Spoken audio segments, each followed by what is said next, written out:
one lovely nation. Preserving history. That's what the Marionettes Chorale and the St. Joseph's Convent Choir joined together to lend their voices to over the weekend. They aim to raise funds for the restoration and preservation of the St. Joseph's Convent Chapel on Abercrombie Street in Port of Spain. Marie-Therese Bernard has the story. Two members of the St. Joseph's Convent Port of Spain Choir and the Marionettes Chorale performed at Heartbeat 3 to a packed convent chapel on Saturday.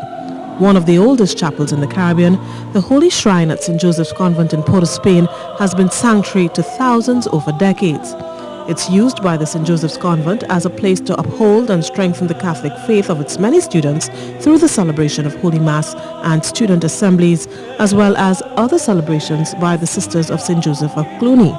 And while it's not yet falling to pieces, the building has aged and is in need of renovation.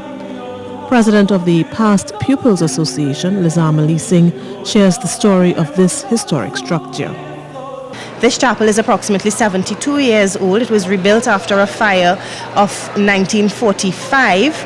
In the fire, 4 nuns perished, and in 1947, Archbishop Finbar Ryan would have blessed this chapel here, and this is the new chapel, as we would call it. The building has been well preserved over the years, but the cost of a total renovation which it needs would run into millions, 5 million to be precise. Ms. Lee Singh says they expect that over the next 5 years, they will achieve their goal and be able to keep the structure as magnificent and multifunctional as it has been.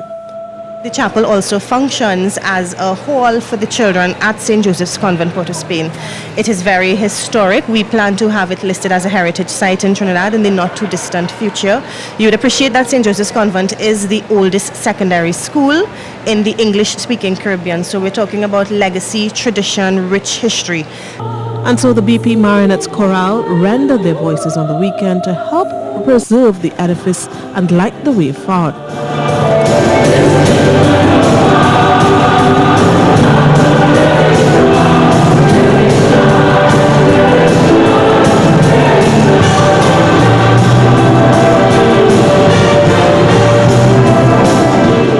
Stacey Ann Providence, C News.